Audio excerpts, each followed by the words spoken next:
I don't know about you, but I've always heard that reading is good for kids. But how? What does it do for them? And how can we as parents step into good habits and maybe even step into good habits that make sense?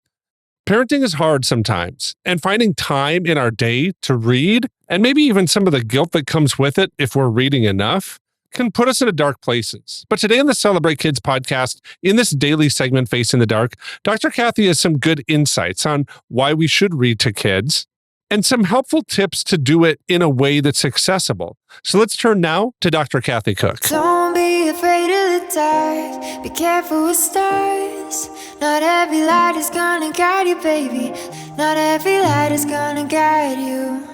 So, Dr. Kathy, the single act of reading aloud to kids can provide incredible benefits. That's really what we found in a number of different research initiatives and studies. A representative sample of nearly 10,000 4-year-old children. Of those, about 25% were never read to, and another estimated 25% were read to only once or twice weekly, according to data from the Early Childhood Longitudinal Study on birth cohort.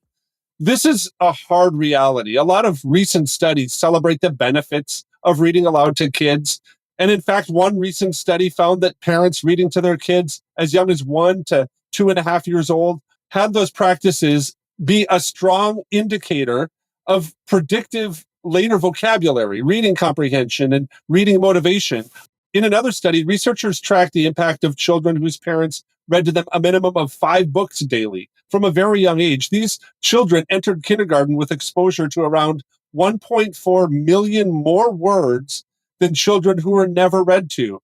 Variations in this reading practice referred to this as kind of the million-word gap. And that reality may explain later differences in children's vocabulary and reading development. Now, I have to say, it's often hard for parents to book out time for reading aloud to kids, right? Especially in today's world. I mean, I probably shouldn't say it like that. I guess that we kind of spend time on things we want to, right? Why should parents put things away that they think are important to read to their kids right now? I appreciate the way you worded that. We do want to have a lot of compassion for our parents who want to get things right. This is fascinating. So for our listeners who don't know, my earned PhD is in reading education. And I spent 7 years as a professor of reading, meaning that I taught people how to teach children how to read. I did that prior to the Lord calling me into this ministry. So this is fascinating to me, and this is not news to me. As long as we have been alive, the best predictor of school success is listening vocabulary. And the primary source for children to get their listening vocabulary from is being read to. The second would be conversations, where we don't talk down to our children with baby talk, but we engage with them in real conversations. We must do this for the sake of our children.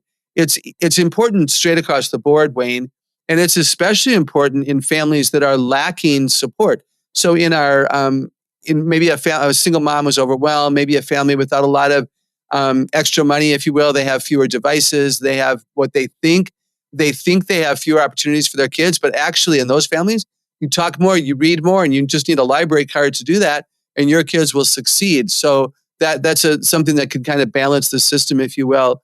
The other thing that's very significant about reading to children is this is where they feel secure. When you start reading a book to a son or a daughter, they know you are all theirs. And it's very rare that a phone call would take you away from that encounter where Josiah's on your lap and you're reading at nap time or bedtime or just at some fun time. So they know they're important in those moments.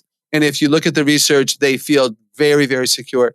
And when they feel secure with dad and secure with mom, that's now who they turn to in times of need. We must read aloud to our children of all ages all the time. I have always kind of wanted to read more to my kids. I think that every parent would say that, right? Yeah. I read to my kids, but I want to read more. I want to give more time.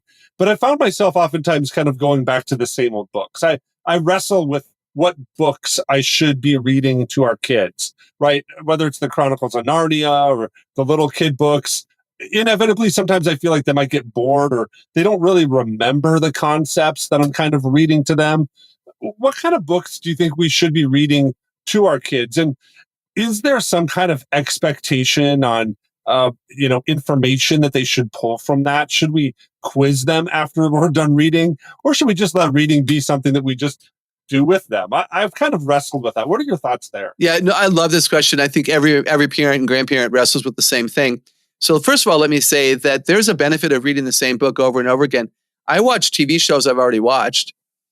My family watches White Christmas every Christmas religiously, if you will. We laugh before the joke is finished. We sing along with every song. There's tremendous joy and there's tremendous get-togetherness, if you will, in that. And so if your child has enjoyed a particular book, keep it on every Monday night as a cycle, and they will not be bored. It actually helps their comprehension a lot. Now, if you hate it, that's a problem because you don't necessarily like every book you read a 4-year-old, but it's beneficial for them to have that repetitive nature.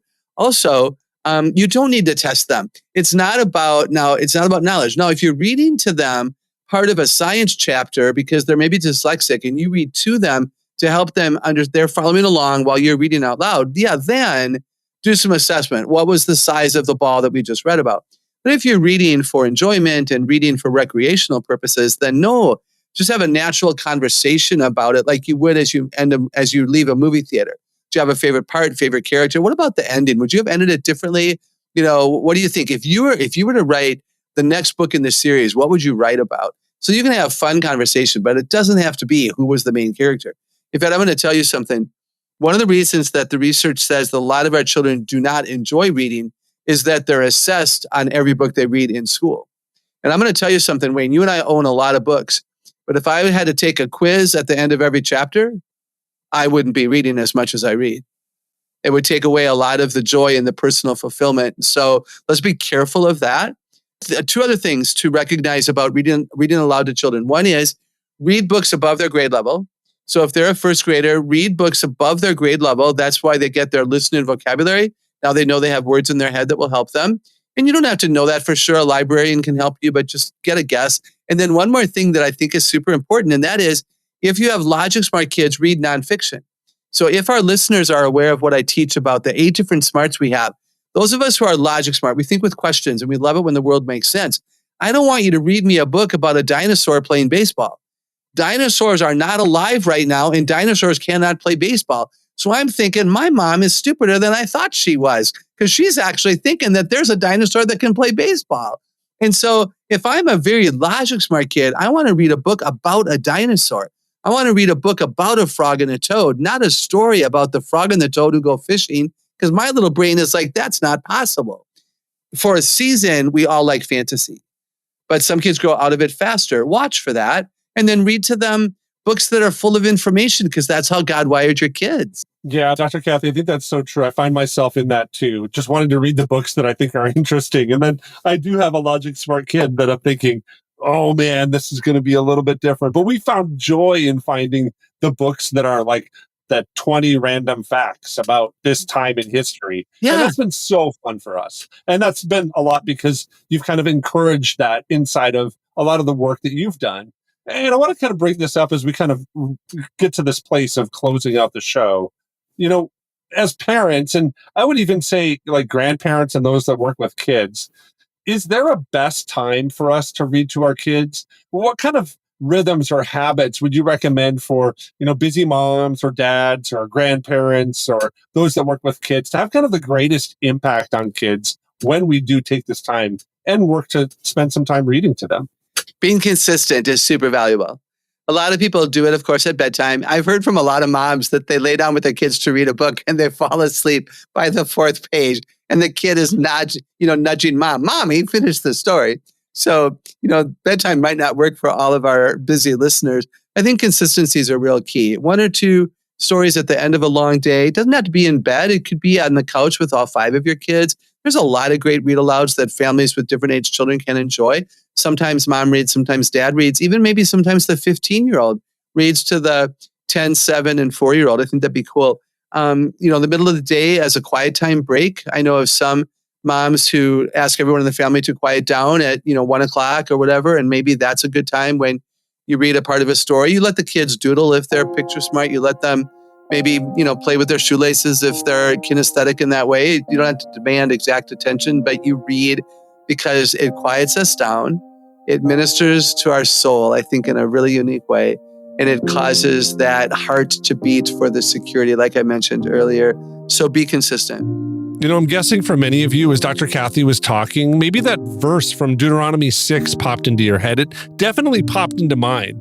It comes out of Deuteronomy 6, and I'm going to begin reading at verse 4. Hear, O Israel, the Lord our God, the Lord is one. Love the Lord your God with all your heart, with all your soul, and with all of your strength. These commandments that I give you today are to be in your hearts. Impress them on your kids. Talk about them when you sit at home and when you walk along the road, when you lie down and when you get up. Tie them as symbols on your hands and bind them on your foreheads. Write them on the door frames of your homes and on your gates. The rhythm that the Jewish people have in training their kids is really dynamic. It's something that I think kids kind of get this idea that God is real, God is active, and God makes himself known to them in so many ways that they read that into their culture, into their life, into society. They build societies that read into what God is doing.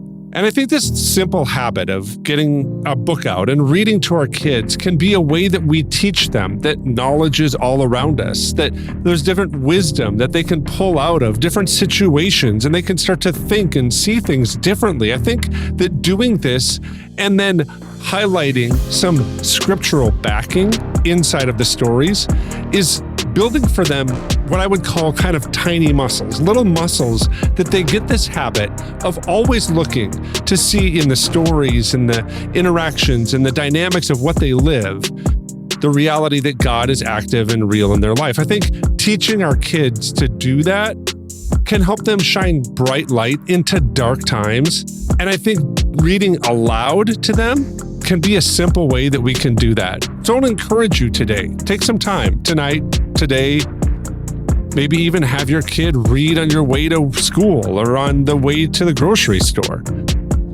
Getting them in this habit of interpreting and understanding the world is something that's really valuable and important for us to do. I want to thank you for listening to the Celebrate Kids podcast in this daily segment, Face in the Dark. On behalf of Dr. Kathy Cook, my name is Wayne Stender, and I'm looking forward to seeing you here again tomorrow.